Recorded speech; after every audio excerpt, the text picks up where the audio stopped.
So let's have a look at this one. Maybe you can find something. Some light on here. Lots of stickers. That's always the problem. It's always full of stickers. So look at that. Everything is full of stickers. Let me open the cover and we'll have a look. Well, I was wondering why the lid comes off so bad. Look at that. Everything is bent, so this had a hard impact this direction. And it looks like the board from the oscillator is broken as well. Something looks a bit odd here. So it's seen a pretty hard impact, unfortunately. Let's see what we can find here. It's not, everything seems to be there. It just had a pretty hard shock in this direction because this is all bent. It's relatively easy to replace. You can take him out. Normally you just take the panels on and pull it to the back, but this one didn't want to come off, and you can see there is here. So it's got a pretty hard impact. Alright, we'll see what we can do. Yeah, just check the internal fuses, they're all good. There is still a possibility that a transformer is short. Or something is ripped out, who knows. I had it once that the switches are bad. Let's see what these switches are doing. Because these are the voltage switches, and sometimes they are just tired. Yeah, because the option 10 is this one, and I think the other option is the HPIB, which is there. I don't know what else it's got. Yeah, I think it's relatively easy to fix. So we take the side panel off and take that out and just bend it back, because I want to keep that because it's a 1.3 gigahertz machine.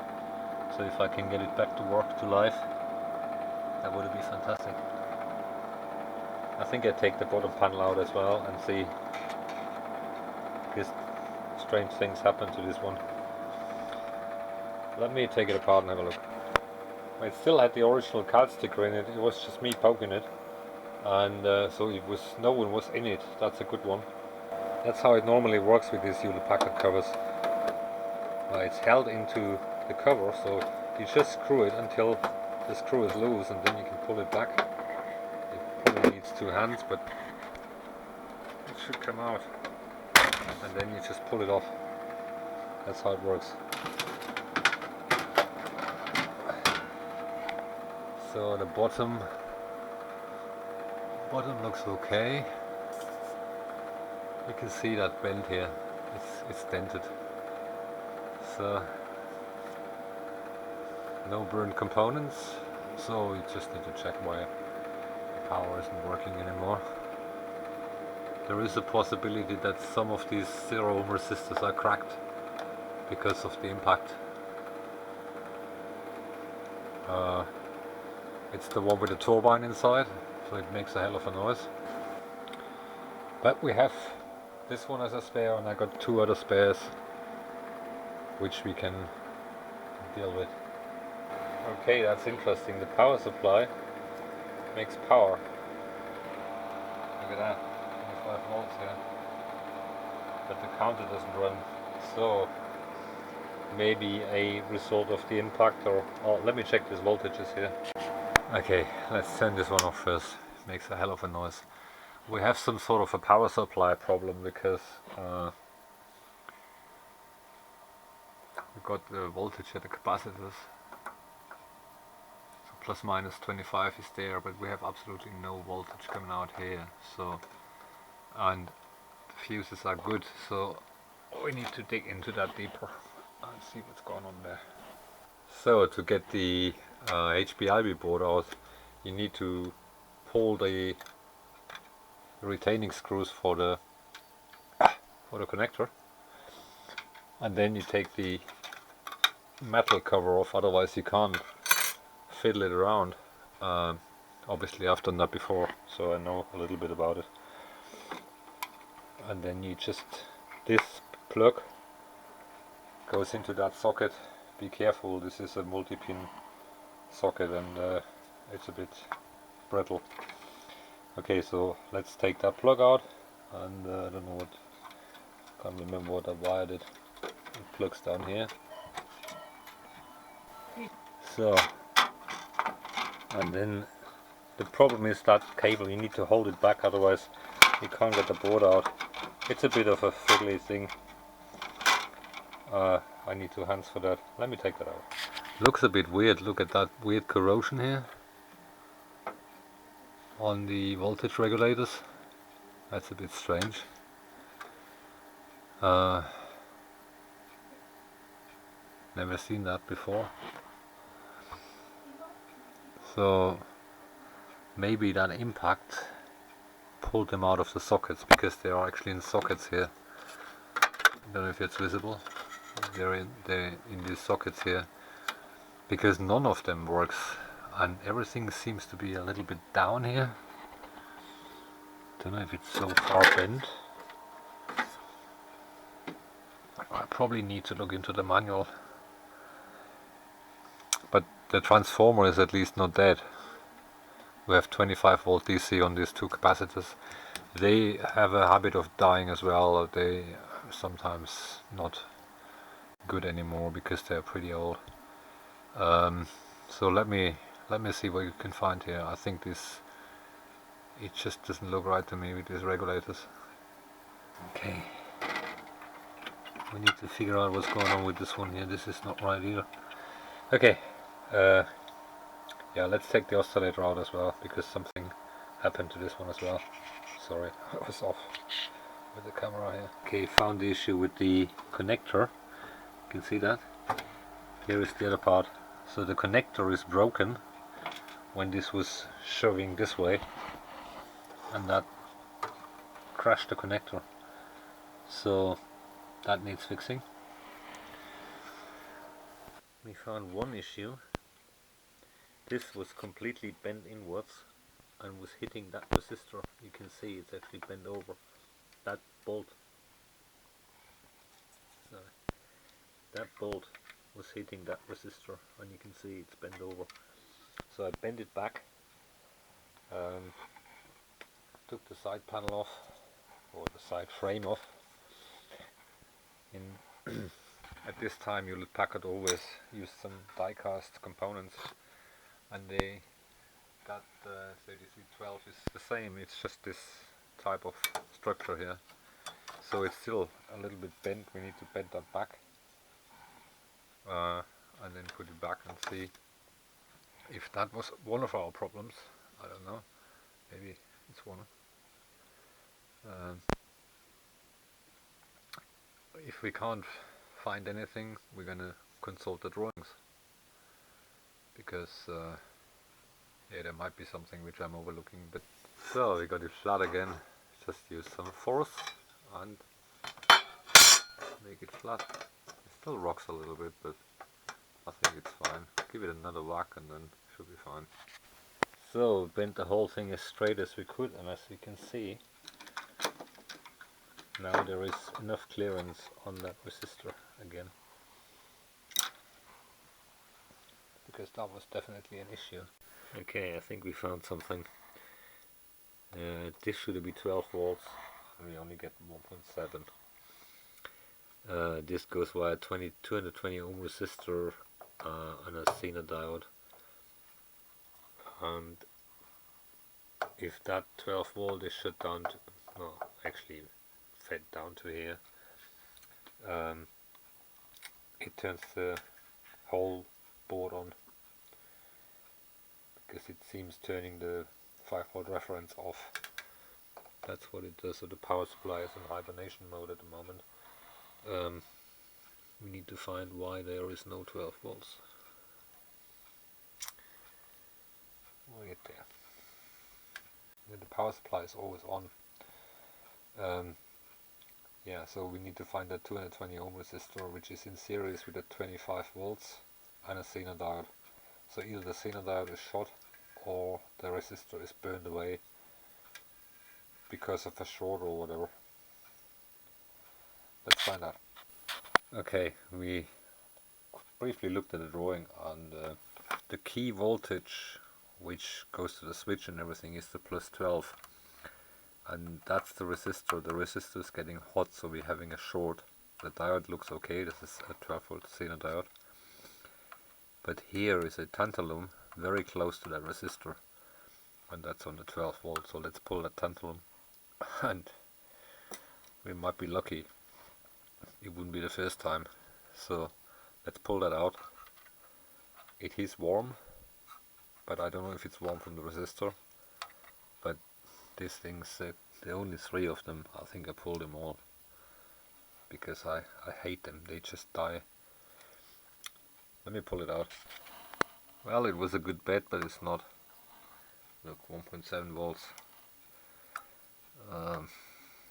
It is a lot on that 12 volt. Well, just dig further. So I pulled the wire out which goes to the switch, just to make sure this end isn't shorting it out, because there is a possibility that something happened here. I don't know. Well, it seems there's something with the switch here, because I measured diode here. So I took both switch wires out, and guess what?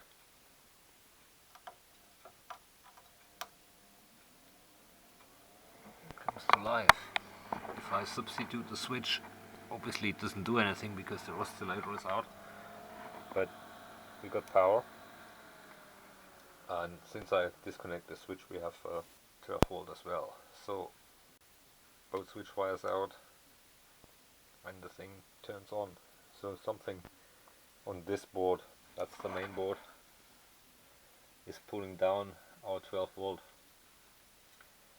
We need to check, because on the drawing it says only it only goes to the switch, but might be there's a possibility that this 12 volt is powering something else. Let's figure out what the problem is there. Again, I measured diode against ground, which isn't right. Maybe there's a signal diode somewhere, or who knows. We'll find out. At least we're somehow close enough. Well, I follow the tracks from here, and they actually go here. So there's nothing else. It's this two here. This one and this one. That's where the power switch is connected. So it doesn't look like there is something on the board. Maybe there is an issue with that daughter board in the front. Well, idiots at work, as many times. I tried to pull this thing off and it didn't come out. And I know if you take the bolts out, it comes out. A bit hard sometimes, but it comes out. This one didn't.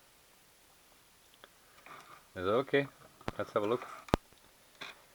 And I took the remains of the handle off and found a bolt that long. Guess what the bolt did? Look at that. Idiots at work. It's just unbelievable. Luckily on the other side it didn't harm anything. You can see the bolt down here. It's too long as well. They're not the right bolts. They should have been much shorter. I think it's the wrong thread as well. They're just wrong. And that was the problem. This is way too much.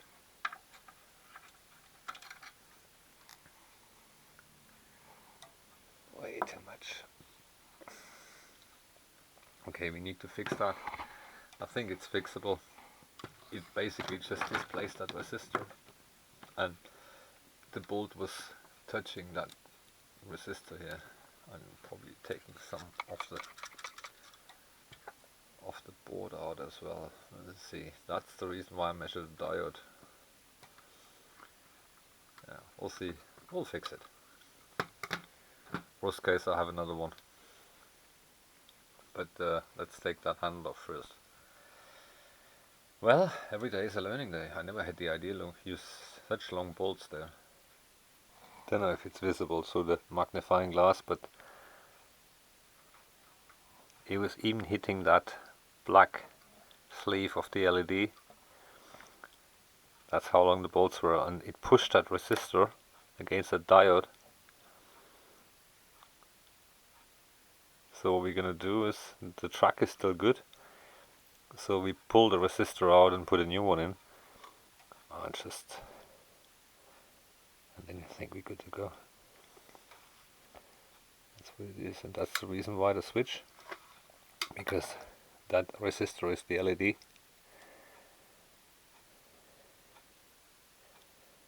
So now it makes all sense. Okay, good. Let's fix that. So, new resistor is fitted. Don't know if it's visible. Looks good. Let's put it in and try it out. I fixed the socket for the oscillator as well. Well, I botched it with a cable tie, so it should be okay. But the problem is, I don't have this socket and it's a pain to unsolder that. So should be okay because it had barely contact, but yeah, we'll see. Let's see if it's not bent here. Looks like it's a little bit bent here because that may have had some impact as well. Who knows? Yeah, let's put the because normally you just take them and push them in, and then you put the bolts back and everything is honky-dory. So I'm not going to put the screws in right now. I'm going to put the oscillator in, put the switch cables back because they are still on the jumper leads, and then we'll come back. Well, fixed. 500 megahertz. Let's make that 1000. And it reads a gigahertz. It only goes to 1024, so apparently the counter works. Time base is cold, so the Marconi is cold as well, so it may walk a little bit. It does work without the HPIB board, so that's not a problem.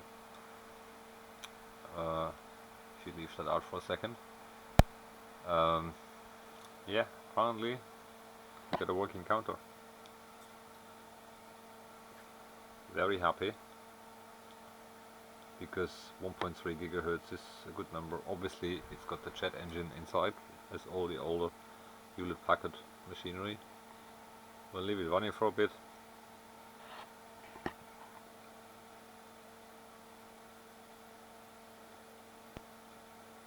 It's a bit tricky with the trigger level sometimes, but yeah, if you look at that, that's cold, and they almost bang on, so I'm very happy with that. We may or may not show the whole thing when it's back together and check the HPIB as well. We need to give it a good clean. Check the other channels. We can do that right now. I think they only do 100 or so. It does 100 megahertz, just 105, and then it's low frequency here. But the other end obviously does 1 gigahertz, so I'm very happy with that. Frequency C counts 95. Let's make that 1024. There you go. I can hook something else up, but can't be bothered really. I'm happy with that thing, because if the time base got the right temperature, this thing is really good. It's probably as good as the 5345. Very nice machine. Very happy with it. Good. So, cost of parts, a cable tie, a resistor, a bit of solder, a bit of electricity. That's it, and obviously needs cleaning. That's it from this one. Thanks for watching. Thanks for subscribing. Until next time. So here we got it on the shelf, all back together and working. I just noticed that there are some strange scratches here. I think someone tried to scratch a sticker off. The black is a bit gone. These are all scratches. I tried to wash it off, but it's actually scratched. I don't really mind. It works. I got a bit of a clean and another machine on the shelf. That's it from this one. Actually this one, not this one. That's another story. If you want to know what this is, look up the video. There's a video on the channel about this machine. Very handy machine as well. Hewlett Packard 5328B Frequency Counter. It's the one with the 1.3 gigahertz, very rare beast, and that's the reason why I wanted it. Alright, that's it from this one. Thank you. Thanks for watching. Thanks for subscribing. Until next time.